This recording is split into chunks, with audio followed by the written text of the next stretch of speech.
It's Frieren Friday, and you know what that means. Another adventure with Granny. This time we got an episode that once again was focused on trying to understand Fern, which means that it's a funny episode filled with pitfalls, hurdles, and Frieren flashbacks. But the absolute best part, oh yeah baby, Hot Springs episode. So, 29 years after the death of Himmel the hero in the Etoise Mountains located in the northern lands, Frieren mentions that this region is unusually warm due to volcanic activity, and you know what that means, fellas. Hot Springs, baby. Knowing Frieren, this means that the heat in this area will play into some philosophical metaphor about love or something. Little did I know when I wrote that line, I was right! While they look for that village that Frieren once visited long ago, they find a cabin instead. 30 years ago, the village was abandoned, only leaving behind the people they see there now. The reason is as you'd suspect. The hot springs dried up, which is very unfortunate in so many ways. So much so, we get the classic Frieren face to show their disappointment. She makes an interesting comment that as soon as she... By the way, I love that face. I need a t-shirt with that face. If anybody's got a link to that, definitely drop it in the comments below. But she makes an interesting comment that as soon as she lets her guard down, human villages seem to vanish, so they'll need to wait for the hot springs in the next place, which will take them 1 week to travel there. But in a surprise and yippee for all, the elder there informs them of a secret hidden hot spring once talked about 30 years ago. So here it is. My thanks to you, old man, for doing God's work. Stark remembers something and asks Frieren to visit the hidden hot spring. And while reluctant, Frieren is a good mother, and so she allows Mr. Stark and the others to do as he'd like.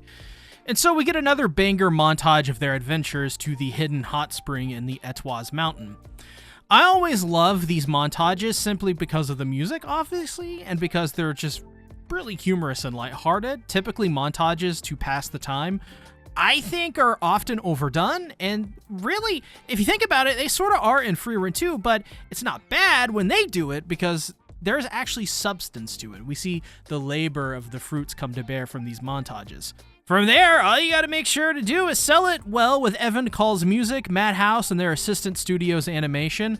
Finally, though, they arrive, but Frieren isn't too excited, and of course, that is because during the time of the hero party, Himmel would make everyone go on these adventures to find every single secret and every single nook and cranny. Himmel was always first and foremost an adventurer that seemed to love to adventure, just doing everything that he could in life. He didn't want to waste a single drop of life. In the present, they come upon a dragon making a nest inside of an old stronghold. Except this one is more like a lizard that required all 3 heads to be cut off or else it will just regenerate. Frieren, though, has a plan and uses Stark as a way to distract the beast while Frieren and Fern attack it to eliminate all of its heads. It works as you'd expect it would, but Stark is left in a poor mental state because of this. My poor boy just never gets his moment. He's always driven to the brink so many times by these 2 women.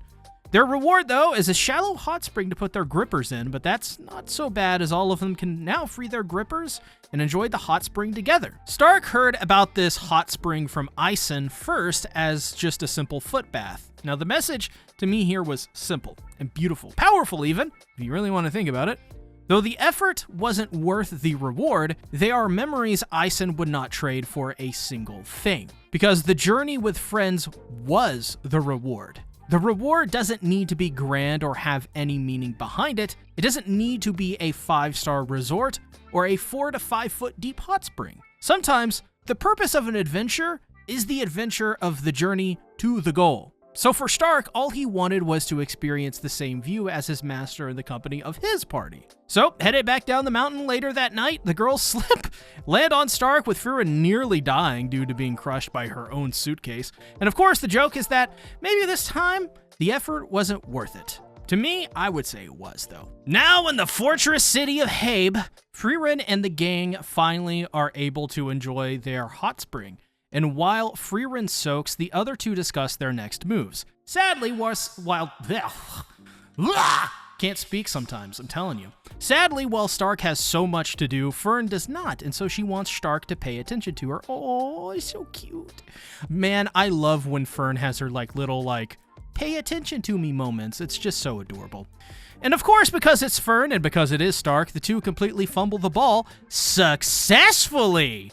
Because Stark wants payback for all of Fern's cruelty. So he asks her to go on a date with him. Hearing such a bold response, she just drops the book, which is typically a very bad omen, which leads to Stark getting beat up. Instead, she does the least likely thing and simply agrees, which pretty much thwarts all of Stark's evil plans, confusing the poor boy completely again. And honestly, I'm here for it. Stark cross Fern has been really, I think, a surprising win in this short season of Frieren, at least thus far. I love their dynamic. I think the whole youthful love aspect where they're on the same level but don't know how to communicate is just...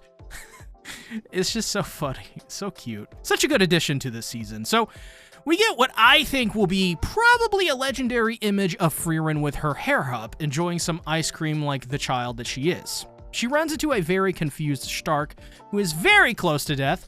She is asked what the hell he did wrong this time. Frieren responds with a very self-aware answer that he should know who he is asking for advice from. So of course, she gets a big head of herself and relishes the moment to play matchmaker. He asks her what she would do if he asked her out, and the response was great. Oh my god, this may have been one of my favorite Frieren and Stark one-on-one moments that we've probably seen in the entire series. She says she would praise him for becoming a fine man and would say she might treat him to a dinner. Looking all smug like the smug elf she is. But it's not working out for Stark, as it feels like he's hanging out with Grandma, which to Frieren is the second offense after calling her a hag. Wobbly ground this one is on. Because on the third strike, she is going to scream and cry, and that's not something he wants, because her tantrums would send fear into the bones of Himmel the hero himself. She isn't lying. Not even a little bit. She cried and yelled for 3 straight days and nights. Even more impressive is the amount of tears that came out of this woman's body. I don't think a normal human literally could survive crying like that outside of, I don't know, like Usagi from Sailor Moon. And I cannot wait for the internet to run with this. We're going to get 5 bajillion fan arts of Frieren's tantrum face. I mean, we already got her chin. Might as well get her tantrums trending too. And Frieren is like, yeah, buddy, you lack in tact and sensitivity. Get out of my face, bro. But for real though, she actually does help the poor boy out by going to look for a place that Fern might like to go. And I absolutely love this next part. She says to Stark that Fern gets cranky when she's hungry. And I just love Fern's characterization. She's got this thing going on where she expects everyone to know what she is feeling, even though she doesn't have a clue how to properly self-express quite yet. I mean, think about it. Her face practically stays in one permanent position. Her outfit is very simple, and her hair is deep purple, which is a great band. Because hair, and by the way, when you see smoke on the water, there probably is a good chance that Fern started that fire, and it was probably because of something Stark did. Because hair color in anime is there to convey information about a character's personality. Captain Obvious, I know, but I like to pretend that people don't know what any of this is, because it's fun. So in this case, her hair color represents the mystery side of her, because she is so closed off. So how about this? If this video gets to 450 likes, I will do a video essay on hair color in Frieren, because that is, I love hair colors. I love looking at that and trying to figure that out. So you do that, I will absolutely do that. Dedicate some time to putting out that video. I can't speak, I'm sorry. I'm leaving that in, I don't care. So she tells Stark to not skip on the food stalls, the shops that sell accessories, the bakeries, which depend on her mood, and of course, they gotta get some sweets because as we know, Fern is a sugar fiend. And obviously, quiet plazas to relax. Stark is impressed by all of this, but she is firm in saying that she doesn't know as much as Stark thinks she knows about Fern. She goes on to say that she wasn't the impressive one, it was actually Heiter. Because he told her all of these things with a smile and a laugh, because he wanted Frieren to be a parental figure to her, which absolutely just eviscerated my heart. And it's really touching, showing some of Frieren's doubts and insecurities, which isn't often seen because she is so stubborn. But you can tell she didn't want to let Heiter down. It seems to dislike her nature as an elf when it comes to trying to relate to humans, or at least empathize with them. Which is a huge growth moment for Granny. She understands now even more her weaknesses as an elf, but also the joys of being a human being. So to be able to love so selflessly and so intensely, that's something that evades her, but it's something she's, I think, starting to understand. And after all, her hair color is white or gray or whatever it is, which symbolizes a person who is icy and cold, which, by the way, Frieren, being a German word, meaning pretty much the same thing, I know, because one of my community members, Animenser, shout out for you, he's German. Later that night, Fern pops in to chat about Stark's date. Basically, it's the same as what Stark did with a similar-ish outcome. But Fern gets pretty shook when Frieren says that she has actually been out on a date before, because she explains that her date was with Himmel to find a lost cat. To Fern, that is just a normal quest, but Granny gets smug again, closes her grimoire, and explains that when two members of the opposite sex go on a date, it's called a date. Duh. You bet you didn't know that, you losers. And we see that she learned that from Flammo with that Flamma smirk on her face, and she also remembers that Zine and her technically went on a date too. So as Frieren sleeps, Fern is restless thinking of the date tomorrow, so she goes to look out the window at the longing moon, which, as I've explained a billion times, is symbolism for longing and love, and of course, some good-ass cheese. Before we continue with the video, be sure to check out my sponsor, Gamer Subs. When you use code CTACTICS, you get a 10% discount on tons of cool shit like waifu cups, flavors both original and collaborations with anime series. Really awesome merch that I actually cannot express enough how good of a quality it is, and a lot more. So go check them out, and yeah, give me a commission. Thank you so much. Frieren liking hot springs is symbolism for her love of feeling like warmth of affection.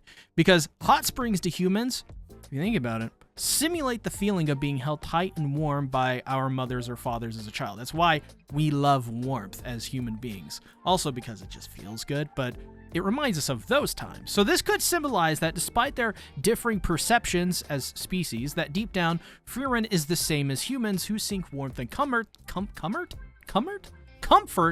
but through different means and different perceptions. That plays in very well with this episode, which I joked about just being about love initially, which I was totally right. And I hadn't seen the episode yet before I wrote that. But I think Frieren has a bit of sadness to her in this episode that I'm fascinated by, because it plays into the episode so well. Because while she struggles to understand how to understand humans, through human interaction, she learned who Fern was. Heiter told her, and I think, much like Stark's reaction, that is impressive for someone such as herself. She truly does care so much about human beings and is quite fond of them, clearly. But the quirks that she is annoyed by is exactly what draws her to them 9 out of 10 times and allows us to have these moments. This further helps actualize the meaning between Fern and Stark's relationship too. They have struggles communicating, while Frieren can be the middle party who observes. And while she herself is rather playful and cheeky, she offers great advice because she is a people watcher and she remembers everything about her friends down to the small details. I was really impressed with how Frieren told Stark everything Heiter told him about Fern, because to me this is a big part of being human. We pass down knowledge from each other because we learn through communication. Elves, not so much. That's why I think Frieren shouldn't sell herself that short. This is the human experience, and Stark is in the same boat as her. There's no difference, really, if you think about the situation.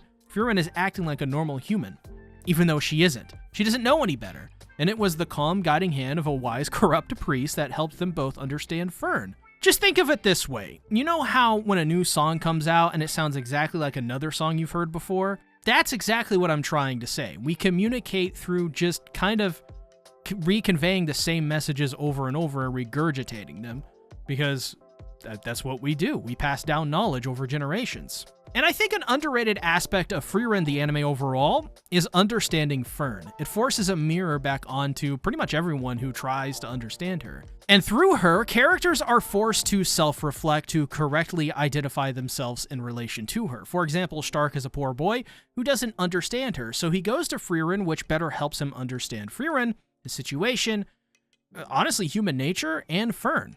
And that creates a loop that ultimately ends with Fern understanding herself better. So, many of the episodes focusing on the trio, to me, inevitably end up with Fern understanding herself better by the end of it. Because I think Fern, like everyone else, is trying her best to discover what she is thinking or doing at any given time. But the most heartwarming moments, to me, in this series, is usually when Fern gets exactly what she wants.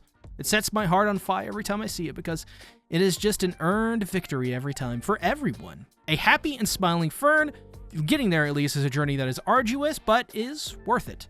This episode also is just plain funny. Like, Frieren at the hot springs, Stark running for his life, oh poor boy. Stark getting crushed by Fern and Frieren. Frieren almost getting crushed by her own stuff. A rare sign, Mitchin, my guy. Hell, we got a lot of Frieren fan service too with this episode, which makes me happy, if only for that. Never gonna forget that image of her hair in a towel eating blue popsicle. Overall, though, I'd say this episode is yet another banger from Frieren and the gang. And God, I just love the show so just gosh darn much, and I hope you love my coverage of it too. Check out my other Frieren content right here on the channel. Make sure to join my Discord server and help us get more Frieren peeps in our community. Make it a great day or not, the choice is yours.